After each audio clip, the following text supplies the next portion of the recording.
Exalogic CMRL ഇടപാട് serial fraud investigation office അന്വേഷിക്കും.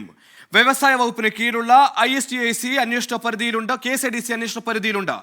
വീണയുടെ കമ്പനി എക്സാലോജിക്ക് KSIDCക്ക് ഓഹരിയുള്ള CMRL നിന്ന് പണം വാങ്ങിയത് ചട്ടലംഘനമാണെന്ന് രജിസ്ട്രാർ ഓഫ് കമ്പനീസ് കണ്ടെത്തിയിരുന്നു. ഇതിന് പിന്നാലെയാണ് കോർപ്പറേറ്റ് കാര്യ മന്ത്രാലയത്തിന്റെ ഏറ്റവും ഉയർന്ന അന്വേഷണത്തിന് കളമൊരുങ്ങുന്നത്.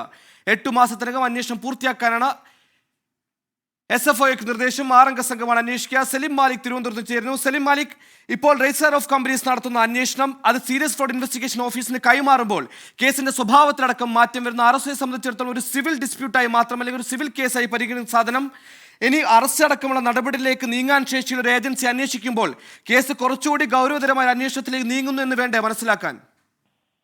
സുഹൈൽ, ഇതിൽ ഏറ്റവും പ്രധാനപ്പെട്ട കാര്യം അത് ഈ കേസിന്റെ സ്വഭാവം തന്നെ മാറുന്നു എന്നുള്ളത് തന്നെയാണ്.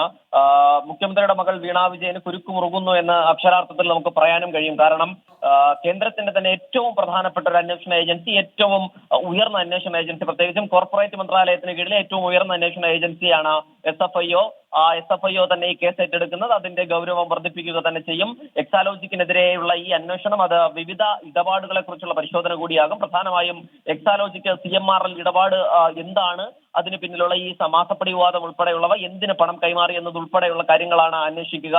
വ്യവസായ വകുപ്പിന് കീഴിലുള്ള KSIDCയും അന്വേഷണ പരിധിയിലേക്ക് എത്തുന്നു എന്നുള്ളത് കൊണ്ട് തന്നെ ഇതിൽ നിന്ന് സർക്കാരിന് കൂടി ഒഴിഞ്ഞു നിൽക്കാൻ കഴിയില്ല. നേരത്തെ വ്യവസായ മന്ത്രി ഉൾപ്പെടെയുള്ളവർ KSIDCയുടെ ഇടപെടൽ അത് ഒട്ടും ദുരൂഹമല്ല എന്ന നിലയിലുള്ള വാദങ്ങൾ ഉയർത്തിയിരുന്നു. പ്രത്യേകിച്ചും ഏറെ വർഷങ്ങൾക്ക് മുൻപ് തന്നെ 1991 തന്നെ അത്തരത്തിൽ കമ്പനികൾ വിവിധ ഓഹരികൾ വാങ്ങുന്ന ഇടപാടുകൾ ഉണ്ട് എന്നുള്ളത് ഒരു ന്യായീകരണം നിരത്തിയിരുന്നു. പക്ഷേ ഇനി ആ ന്യായീകരണം കൊണ്ട് മാത്രം കാര്യമില്ല. എന്താകും ഇതിന്റെ കൂടുതൽ ഇനി വരാൻ പോകുന്നത് എന്നുള്ളത് കാത്തിരുന്ന് തന്നെ കാണേണ്ടിയിരിക്കും.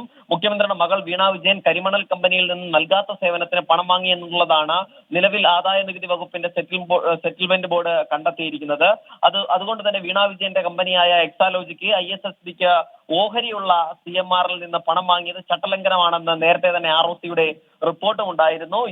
ഇതിന്റെ പിന്നാലെയാണ് കോർപ്പറേറ്റ് കാര്യ മന്ത്രാലയത്തിന്റെ ഏറ്റവും ഉയർന്ന അന്വേഷണം കൂടി വരുന്നത്. മാത്രമല്ല 6 അംഗ സംഘത്തിനെയാണ് ഇതിനായി നിയോഗിച്ചിരിക്കുന്നത്. 8 മാസത്തിനകം അന്വേഷണം പൂർത്തിയാക്കാനാണ് നിർദ്ദേശം. മാത്രമല്ല സാധാരണ ഒരു ഏജൻസി എന്ന നിലയിലല്ല SFIOയെ അറിയപ്പെടുന്നത്. പകരം അറസ്റ്റിനുൾപ്പെടെ അധികാരമുള്ള ഏജൻസിയാണ് SFIO. അതുകൊണ്ട് തന്നെ അത് രാജ്യത്ത് തന്നെ ഏറ്റവും പ്രധാനപ്പെട്ട ഏജൻസി അന്വേഷിക്കുന്നു എന്ന് മാത്രമല്ല ഈ കമ്പനിയുടെ ഏതെങ്കിലും അധികൃതർ SFIOയുടെ കസ്റ്റഡിയിലോ അറസ്റ്റിലോ ആകാനുള്ള സാധ്യത കൂടിയുണ്ട്. എന്തായാലും വരും ദിവസങ്ങളിൽ ഈ കേസ് ആകെ സംസ്ഥാനത്തിനെ മൊത്തത്തിൽ